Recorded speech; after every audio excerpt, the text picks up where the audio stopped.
Okay, great. Thanks everyone for coming. As Gareth said, my name is Matt Szatmary. I'm the lead video encoding engineer over at Twitch. So basically, streaming video has a background that kind of comes from two industries right now. Computer science and traditional broadcast industry. In the broadcast engineers, there's a long history there, and they tend to operate in terms of like clocks and cabling, and CS tends to think in terms of like buffers and bytes. Programmers, we typically work in the abstract, and video broadcasters tend to work in the real world. There's real world scenarios to deal with. But the real world's messy, and a lot of that mess has found its way into the pure world of software when it comes to online video. Many times I've heard programmers when learning video, like things feel weird, like they shouldn't be that way. They shouldn't be that hard. It's messy when things should be clean. And early in my career, I felt the same way. But as Gareth said, the name of the talk was "What Idiot Designed This?" That was actually a kind of a joke that Matt came up with when I was trying to describe what I wanted to talk to you about today, because it's a kind of a weird combination of history and technology. So we're definitely going to be going way back in history here, but now it's not advancing. There we go. So I'm a big fan of the 5Y system that was invented by Toyota in the 1980s. Here's an example from Wikipedia. So 5Ys is basically you chain together 5Y answer questions in order to get to the bottom of what the actual problem is. So being Toyota, the example is from cars. So the problem being, mic's not working? Yeah. Oh, I have to hold a mic, great. So in this case, the example problem would be, the vehicle won't start. So you ask why, and of course, the battery's dead. But why is the battery dead? Well, the alternator's not functioning. Why? Because the belt broke. Why? Because it was old. Why? Because it wasn't maintained. So this was a system that Toyota developed in order to get the amazing quality that they had back in the 80s and early 90s, in order to find the root cause of the problem. You solve the root cause of the problem, and you solve all of the variations up. So this is kind of the way I like to learn things. If I know how the piece underneath it works, I know why and how the piece above it works. And it makes sense. Even things that typically seem odd at first, there's a reason for them. So I'm going to start here on our first Y, and I'm going to go into frame rates. So this is a screenshot from Handbrake, which most of you have seen, I'm sure. So if we look at the frame rate field, it's a drop-down. So we're expecting pre-existing frame rates. This isn't an arbitrary value you can type in. So we click the drop-down, and this is what we see. 23,976, 24, 25, 29, 97, 30. Why? Why do we have 30 and 2997 on here? It's one frame every 30 seconds. It can't be a big savings. It's why? It's kind of bizarre. So in this case, 24 comes from film, and there's a whole history behind that. But online video's history really comes more from television than film, mostly because obviously film is this chemical visual process where TV has an electronics and electric background. So there's much more history in that. But really when we're talking about frame rate, we're really just talking about a clock. So a clock is just a way of measuring time. Like a musician will use a metronome like this in order to tell time. So in the case of a frame rate, we need a predictable clock. So every 33 milliseconds, a new frame comes up. That gives us 30 frames per second. So modern electronics tend to use like a crystal oscillator for its internal clock. So that produces a very precise frequency from piezoelectric properties of the oscillator. And the quartz crystal oscillator was invented around the same time as the TV, but there was potentially another way to get that signal that was much easier for the early designers.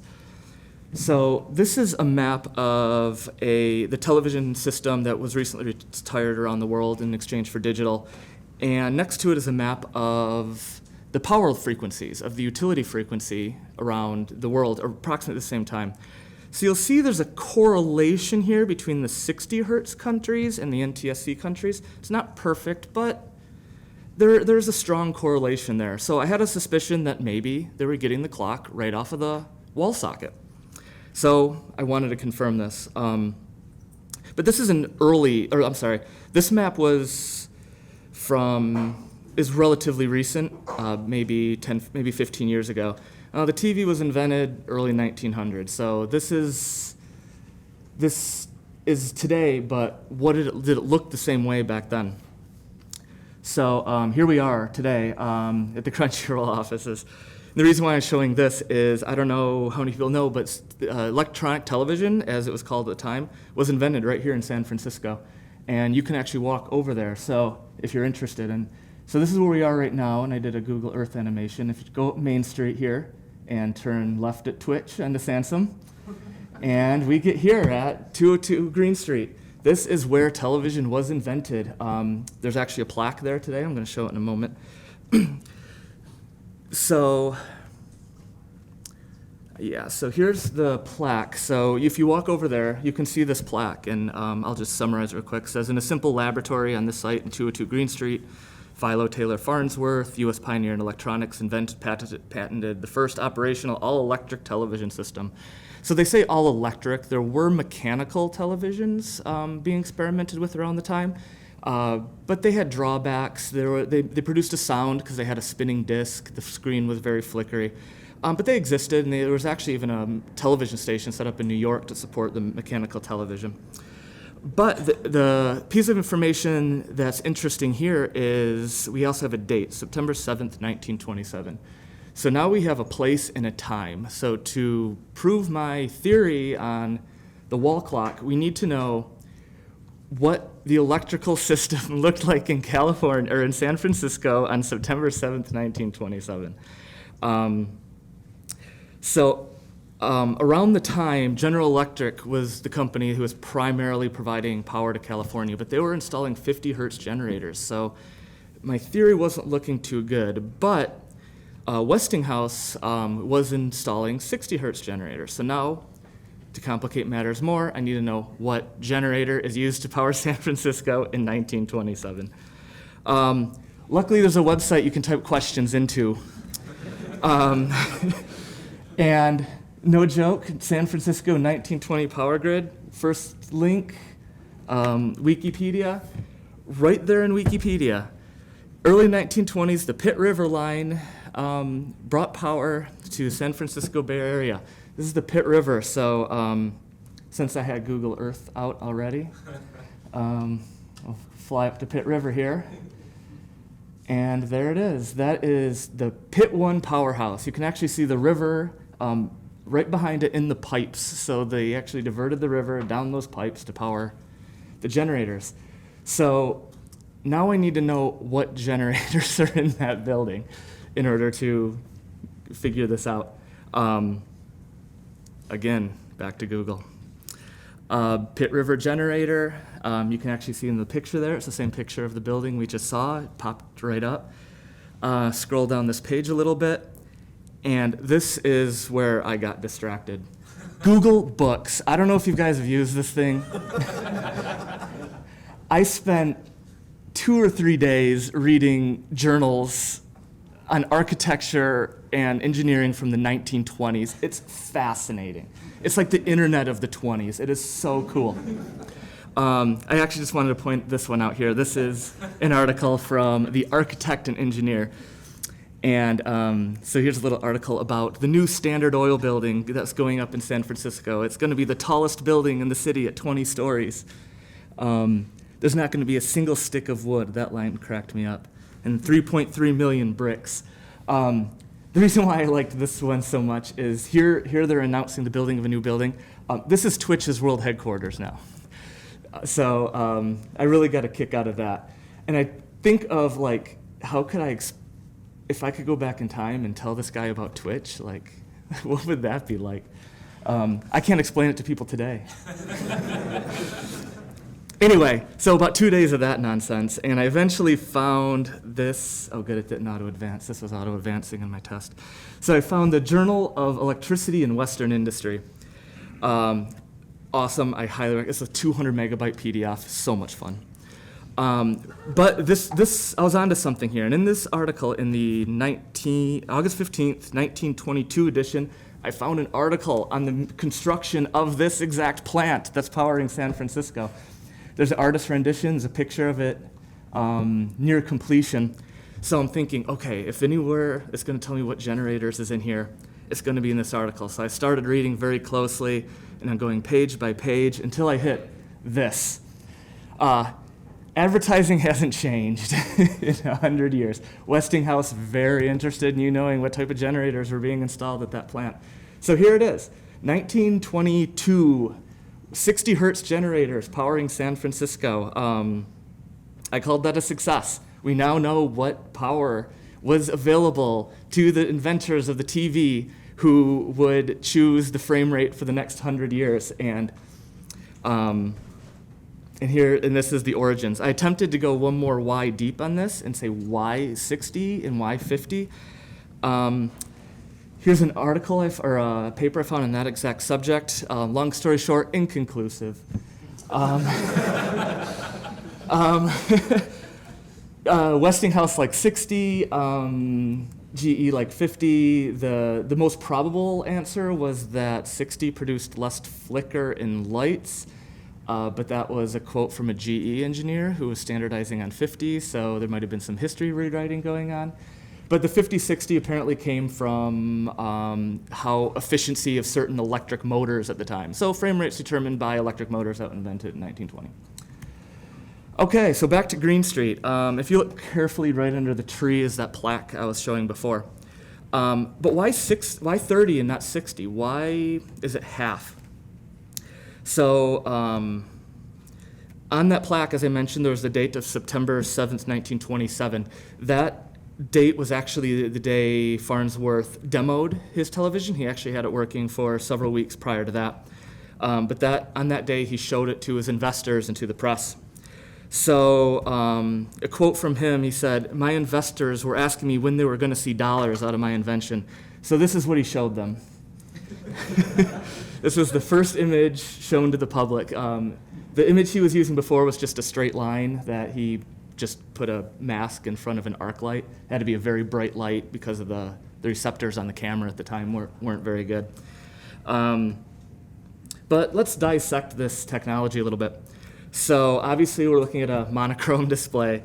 And as I'm sure most of you know, the way these tube systems work is there is an electron beam that scans back and forth across the display and excites a phosphorus coating on the tube. So the phosphorus glows when it gets hit by an electron. But these tubes weren't all that efficient at the time, so the phosphorus dimmed very rapidly after you took the beam away. And since the beam was scanning, you got a lot of flicker. As the beam moved on, it would start to dim immediately, and the next line would lighten up. So luckily, there was a very easy solution for that, and that was to draw every other line and then come back and fill in the gaps. That way, the dimmest line on the screen was right next to the brightest line on the screen, always across the whole display. So this solved the physical limitations of the display at the time. So this, of course, we know today as interlacing. A lot of video used to come out interlaced. We're starting to get into the area where that's not so much a thing anymore, but it wasn't too long ago when your TV was probably 720p, 1080i. So it's only been a few years since interlacing's really dropped off the map, but it existed for these phosphorus-based displays. It also answers our 30 versus 60 question. So it is 60 refreshes per second because it's 2 passes. So it works, the clock comes out, and every rise of the clock, it's doing another pass. So that's where our 2x divisor comes from.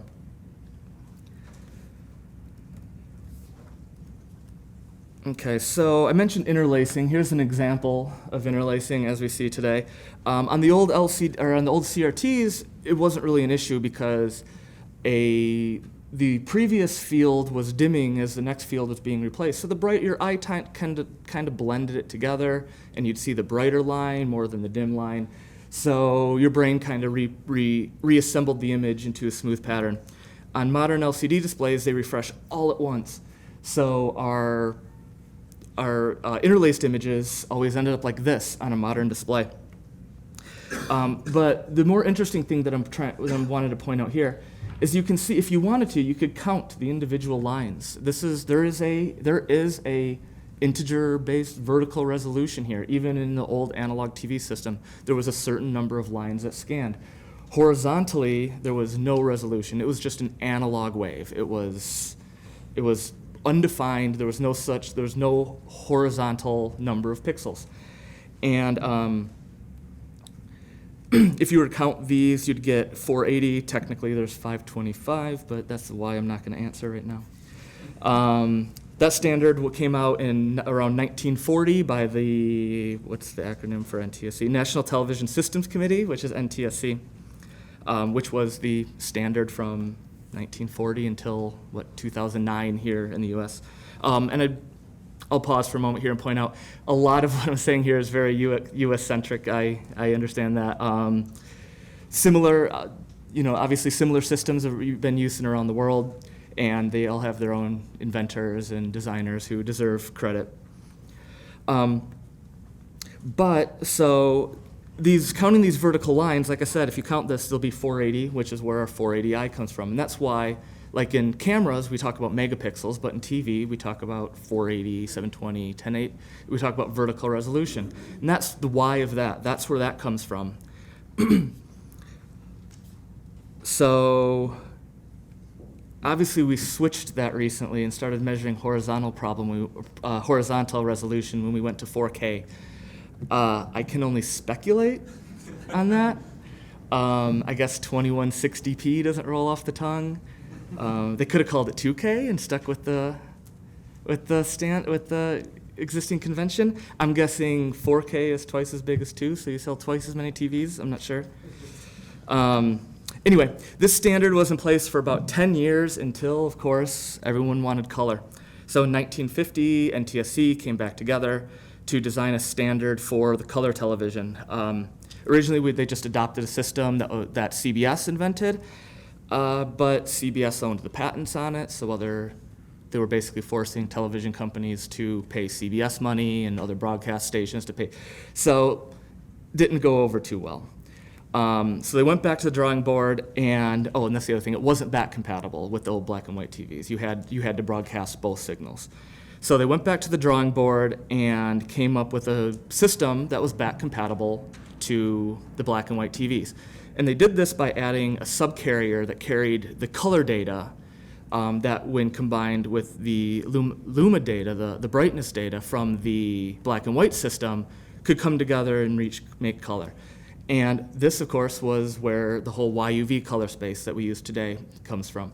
The conversion of, we're used to RGB in the computer world, so converting to, or CMYK or something for the print world. And in the video world, we use YUV. It's historical. It was why the switch from RGB, and the reality is it's always been YUV since 1950 in the TV world. There was an additional problem with this, though. The design included a subcarrier wave to carry this color data, and the subcarrier was just ignored by the old black and white television, so it had free back compatibility.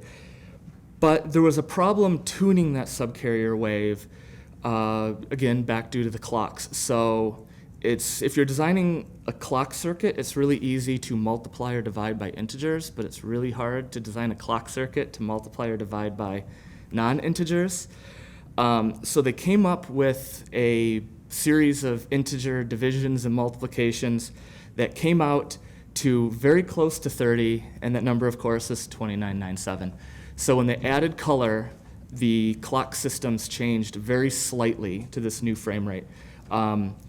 It was technically different. The black and white TVs didn't seem to mind too much, and they were hoping they'd be phased out anyway. So on that date in 1950, when color was enabled, the 2997 standard was born.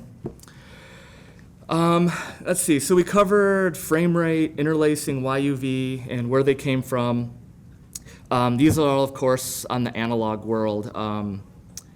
In the United States, on June 12, 2009, NTSC was completely retired and replaced with the ATSC system, what is that one? Advanced Television Systems Committee standard. This, of course, was the digital switchover. So here was an opportunity to, maybe change some of these things. So what did we change? We kept YUV. Really, it actually worked pretty good. It turns out the human eye is more sensitive to brightness and color anyway, so it actually ended up being a pretty efficient standard, so we kept that. Interlacing, no, we kept that. It's optional in the ATSC standard, but it is there. Frame rate, 2997, still there. 30, that's optional too, but they added 23, 976, and 24 and 25 in there as well, so now you can do whatever you want. I guess more is better. Okay, so I apologize. These last two slides actually still have my stand-in art in them. But so ATSC signals, the other thing is since they were digital, they're now carried in an MPEG-2 transport stream over the air. And I just wanted to mention the MPEG-2 transport stream because, again, with programmers, if any format has more Ys in it than MPEG-2 transport stream, I don't want to know about it, frankly. It's a very complicated format for software, for computers. It's, so again, why? There's 100 Ys. A lot of the answers tend to come down to the equipment at the time. RAM was very expensive. They needed something with protocol-like characteristics, so it could detect lost data. Even if we send it over TCP, we have a lower-level protocol.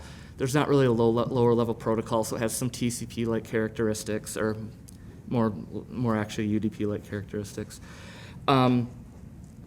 But the one why I do want to go into a little bit is the 188-byte packet format. This one's really strange. It's a very small, number. It's, why 188? Where does that come from? It's not big enough for a video frame, so video frames have to be split.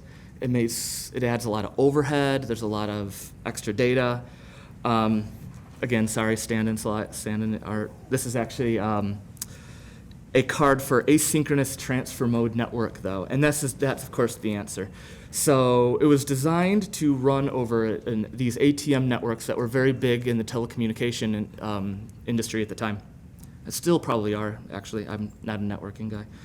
And the 188-byte packet came from, they wanted to most efficiently use the fixed-size packets on the ATM networks, which of course would mean the ATM packets were 47 bytes, which is kind of bizarre. But the reality is there was actually a 5 plus 1 byte header. So it actually ends up being a 53-byte packet, which is very bizarre to have a prime number as a size. It doesn't fit neatly in anything. So where does this number come from? The number was kind of a compromise. I think it was chosen out of spite, actually.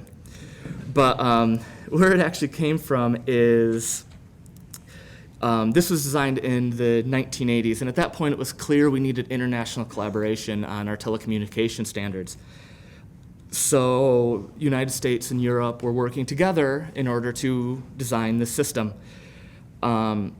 European countries, and in this case it was particularly France, wanted a very small packet size, because a small packet size could be lower latency, and in a country that's geographically small relative to the United States, like France, and also borders tend to also be language borders, they intended most phone calls to exist within this region. And if you have low latency, it makes echo cancellation very, very easy. So, basically when you talk on the phone, when you talk your voice comes out the earpiece on the other end, and if it goes back into the mic and comes back to you, it's very distracting. You can't hold a conversation that way. So echo cancellation is an absolute requirement. But if they were able to get the latency down small enough, then they could make their echo cancellation a very simple circuit. So they wanted a 32-byte packet. United States, on the other hand, much larger geographically. We had to do echo cancellation no matter what. So United States wanted a 64-byte packet because of the overhead. If we had a 5-byte header per packet, 32-byte packets, we'd have 16% of our bandwidth used by headers. So if we cut it down to, or expand it to 64, much more efficient use of these very expensive networks. So 53 was chosen. I guess, yeah. Anyway, I'm going to cut it off there in 1980-ish. Obviously, we have some exciting decades coming up. Around 88, H.261 comes out, first good codec, first real codec. Let's see, in 97, Real Video came out, which, as far as I can tell, was exclusively for downloading South Park episodes. And obviously in 91, World Wide Web and Internet as we know it. But I'll do a follow-up talk at one of the SEP video meetups to take us from 80s to today. But maybe in 20 years from now, someone will be looking back at this video and saying, you know, what idiot gave that talk? Thank you.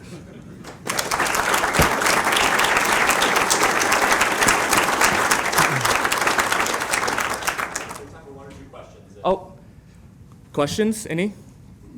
Yeah, I didn't think I'd get many on that one. No questions about the power grid and pre-1920? Yes? I thought the reason why we chose from 30 to 29.97 was probably the harmonics that interfered with the audio channel. In my research, I'll look into that for sure. But in my research, oh, yeah, the question was, I thought the switch from 30 to 29.97 was due to audio harmonics. That might be true. That might be a secondary. I don't know the answer. I'll definitely look into it, though. But in my research, the research I did seemed to indicate that had to do with this subcarrier wave. There was a very specific frequency that they put the color data on, and yeah, tuning to modulate, to tune in that frequency at a specific clock rate was just worked, and we're talking analog circuits. So, but I'll definitely look into the audio thing. Because in Europe, I think it was 25 and that stayed there. Yeah, in Europe it's 25 and it stayed there. There was, but at 25 frames you have more time per frame. It's also mathematics. Yeah. Okay, thank you.